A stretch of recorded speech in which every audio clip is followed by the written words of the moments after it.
Hey everyone! So today's video is going to be a little bit different, and it's something that I might regret based on the final result. But what I want to do today is total up the entire cost of my garden for 2021.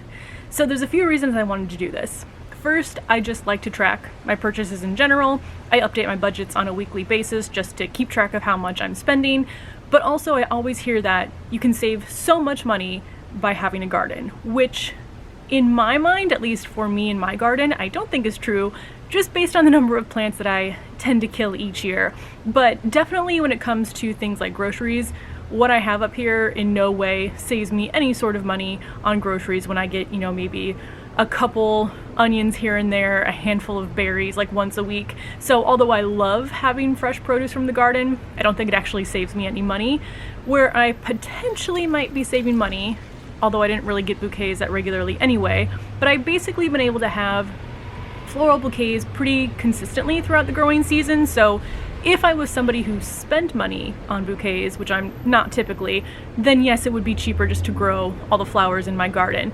But I think also too, the majority of the stuff I have growing out here, I'm not really using in any other way than just because it looks pretty. So obviously things like fruit and veg, I am eating. Some of the flowers I use for the bouquets, but things like petunias, my dahlias, my marigolds, I'm not typically cutting those and using them for any other purpose. So overall, basically what I'm saying is that I don't think I have saved any money by having the garden, and I just want to see in general how much I have put into my garden this year. I will say though, also, that this is my hobby, this is what I love to do, so for me, I enjoy that this is where my money goes. It also makes me really happy, so anything that I have extra, I do like to put it towards my garden.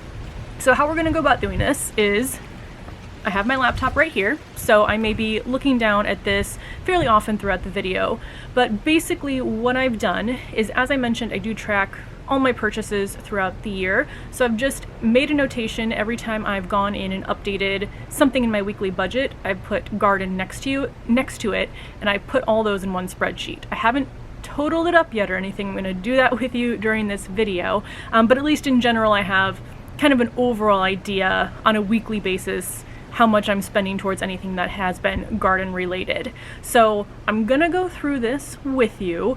If there's something I love almost as much in gardening as gardening, it is Excel. So everything's in Excel. I'm gonna total it up, I'm gonna make some charts, I'm going to throw them on the screen so that you can see what I'm seeing, and we're gonna find out how much money it took for my garden this year.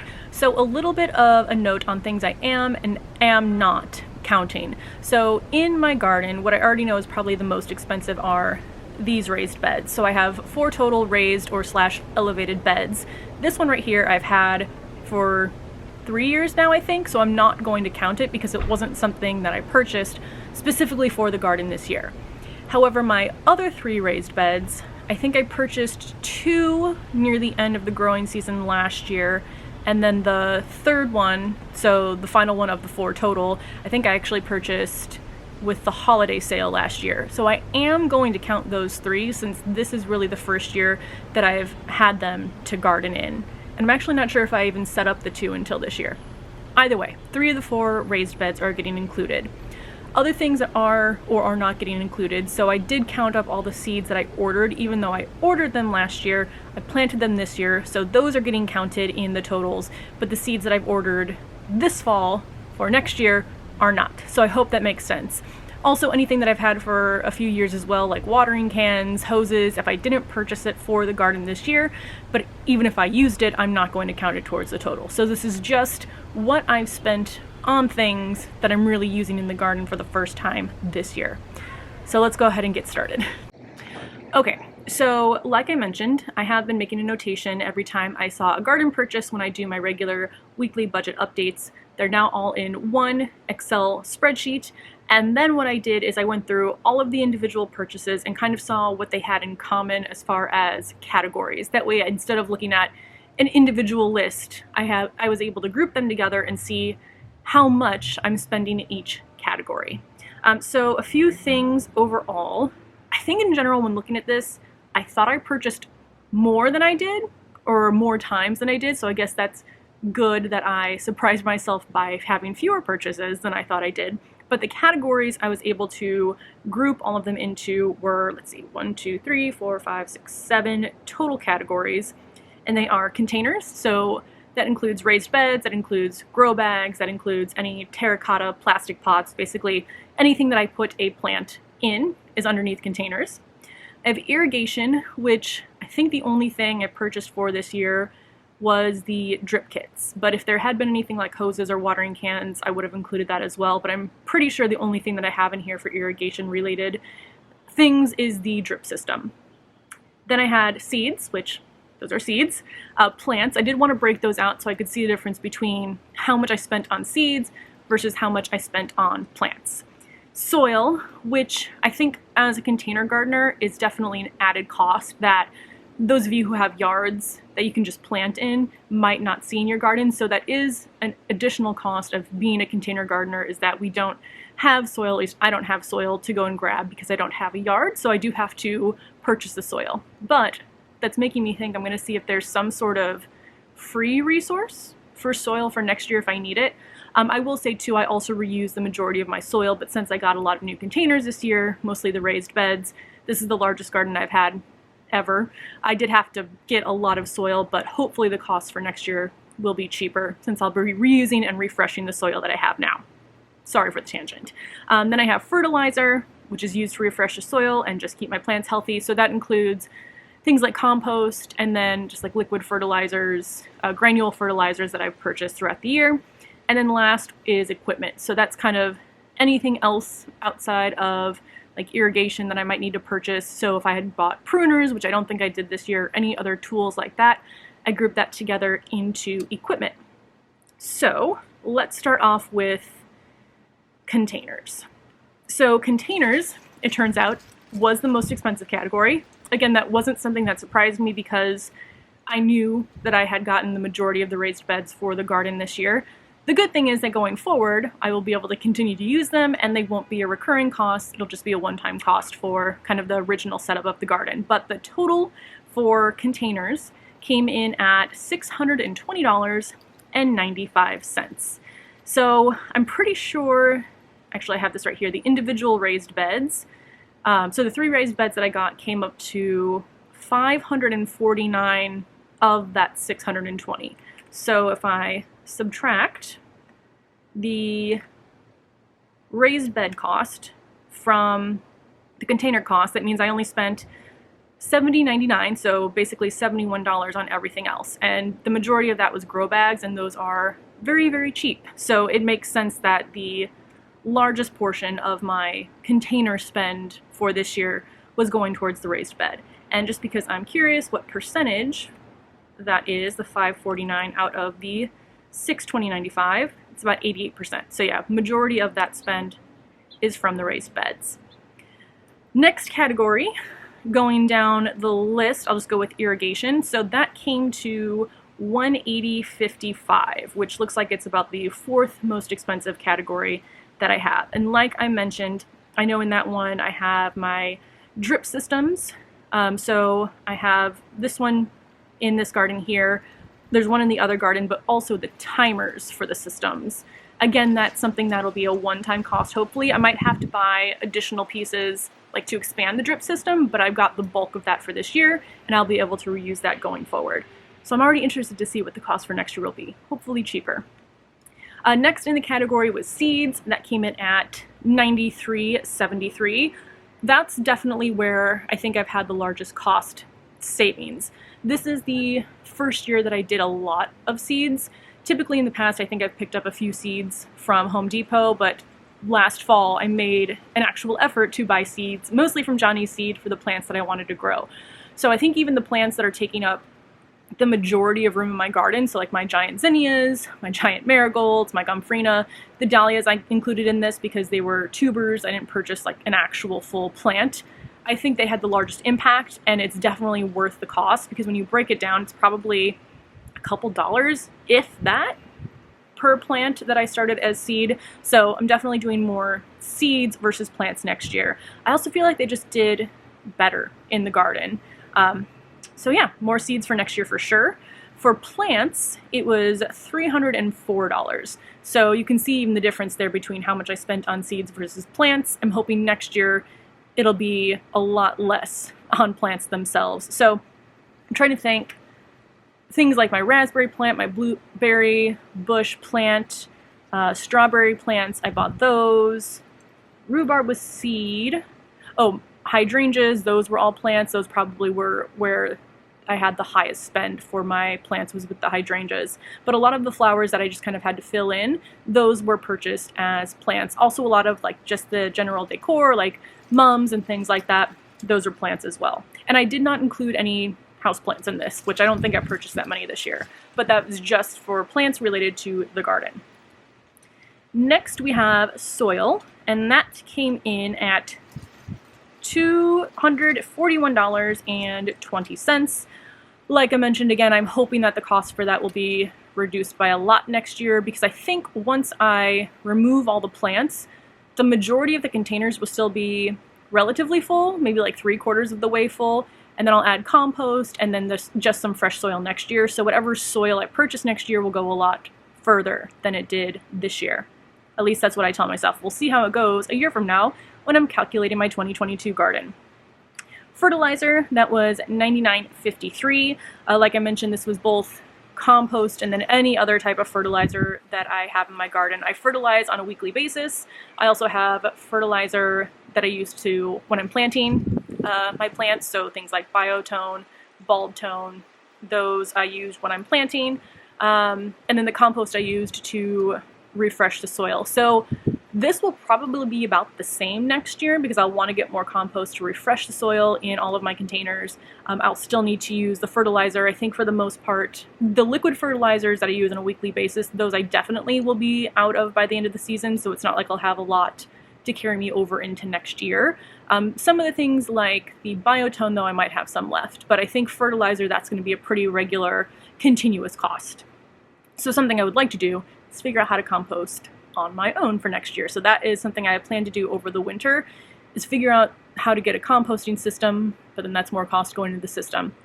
A lot of things that I have to figure out over the winter, but luckily I have time. And then the last category was equipment, and that came in at $56.87. And looking back, that seems like it was just trellises. So that's where the money from the equipment came in, was with the trellising systems that I have. Oh, trellises and hose splitters. Wonder if I should have counted that towards irrigation. Either way, it's in there. So I didn't spend a ton on anything like equipment in general related. I think I had the majority of what I needed going into this year. So with all of those categories, let's now sum them together and get the total spend. So for 2021, my total garden spend was $1,596.86, which, just looking at that number, well, I have a mixture of feelings. I feel like, one, it's a lot of money, but two, it's not as much money as I expected. So I feel like I thought it was going to be more than it was. And again, a lot of this I think is going to be a one-time cost, which is something I want to break down in this video. So if I divide that actually out over, let's say 12 months, it comes to about $133.07 per month that I'm putting towards the garden. But obviously more of the spend comes during the garden season than off of the garden season. But still, when I break it down like that, again, like I mentioned, this is my hobby, so any money that I have after paying off my bills, I want it to go towards my hobby. I don't really do a ton of other stuff that costs a lot of money. I don't know if that's sad or not, but being able to put that towards my garden, that's what brings me joy. So for me, I think it's worth it. I know I am very lucky to be able to have extra money to put towards gardening and build something that brings me joy. And I also know there's definitely a lot cheaper ways that I could be doing things.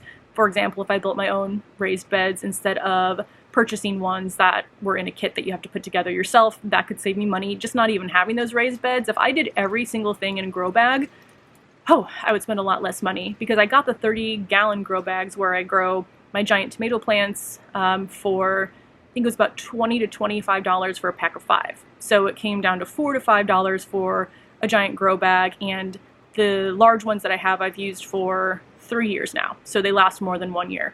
So things like that can definitely save money, and I'm hoping, like I mentioned again, going into next year, I won't have as many of the initial costs that I had this year. So now what I'm going to do is just quickly break this down into a pie chart for the categories so I can see kind of what categories, even though I know the total dollar amounts, kind of what percentage is each category of my overall garden budget. Okay, so I have the pie chart and I will throw it up here on the screen, but essentially the containers, again, those were the largest part of the budget. They were 38.9% of the total garden spend. The next largest one was plants at 19%, and then soil was 15.1%, irrigation 11.3%, fertilizer 6.2%, seeds 5.9%. Again, it's such a small portion of the budget for the largest impact in my garden. And then equipment 3.6%. So that's a look at the overall total breakdown of where my garden spend has been going. So now what I think will be interesting is to look at one-time cost versus continuous cost or recurring costs. So let me organize those to what I would consider one-time versus recurring, and then we'll take a look at that as well. So looking at the individual categories, I think for the most part, the categories themselves are either going to be one-time or recurring, although there's a few individual things that might fall into, like for example, some plants I won't need to purchase again because they will come back next year, but just for the sake of ease, I'm going to go by category and whether the majority of it's going to be one-time or recurring costs. So what I've included in the one-time costs are my containers, which I think all of that is 100% true. I mean, I don't think I'll need more containers next year. I do like the size of my garden right now. So hopefully I won't have to purchase any new things like grow bags, definitely no more raised beds. I think the amount that I have right now is pretty good. So that $620 cost might not have anything in it next year. Irrigation, again, unless I need to expand the drip system a little bit, for the most part, that's going to be a one-time cost. I'm going to be able to use the drip system year after year, and I still do have some extra pieces. So there are a few more drip emitters that I want to put into certain containers or add another emitter to an existing container, but I have the pieces that I think I need to do all of that right now. Soil, 2041, 20, like I mentioned, I think, well, all of the soil except for what gets removed with the plants, I'll be able to use again. I will have to purchase some soil again next year, so this one might go either way, but at least for this time I'm going to put it in the one-time cost because I know I'm not going to need as much soil next year as I used this year. And then equipment, so that, again, that was the trellises and the hose splitters. Those for one-time costs, I'm going to use those continuously year after year. What I have in the recurring is seeds. So even though, again, I still have a few that I am going to use again, so I have seeds in my closet that I didn't use all of them in the seed packet, so I'll be able to use them next year. I'm going to save some seeds as well, but for the most part, I'm going to get new seeds for next year. I've already placed my order, so that I would consider a recurring cost. Plants, definitely a recurring cost, even though some of them will be perennial. And then fertilizer, like I said, I think that I'm always going to need to buy more of every year until I get my own composting system down. So if I group those categories together with a little wiggle room between things that might fall into the category that might go into recurring versus the one-time costs, breaking it down, the majority of the spend was definitely on things that I would consider to be one-time costs. So just over, well, $1,099.57 of that is what I would consider one-time costs. And then the continuing costs were $497.29. So with the percentages, that's 68.9% was the one-time cost, so a pretty good chunk of the overall spend, and then 31.1% is continuing costs.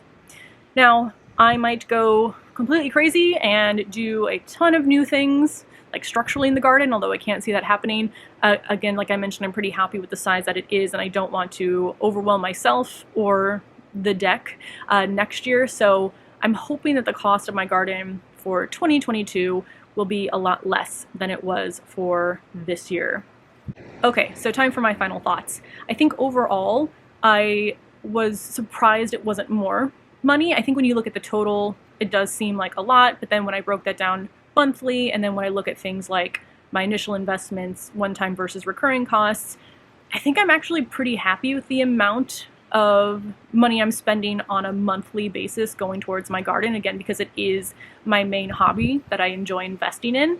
So I think this was just really interesting just to kind of know and keep track of how much money I'm putting into my garden, because I do feel like when you get caught up in the middle of garden season, you go out, you don't even mean to buy a plant, you see it, you grab it, you come home, and then the amount that you're spending can really start to rack up. So I will definitely be continuing this next year. I'll be keeping track the same way I do now. I've already started it since I purchased seeds for next year, and we'll see how much I'm hopefully able to save in my 2022 garden versus my 2021 garden.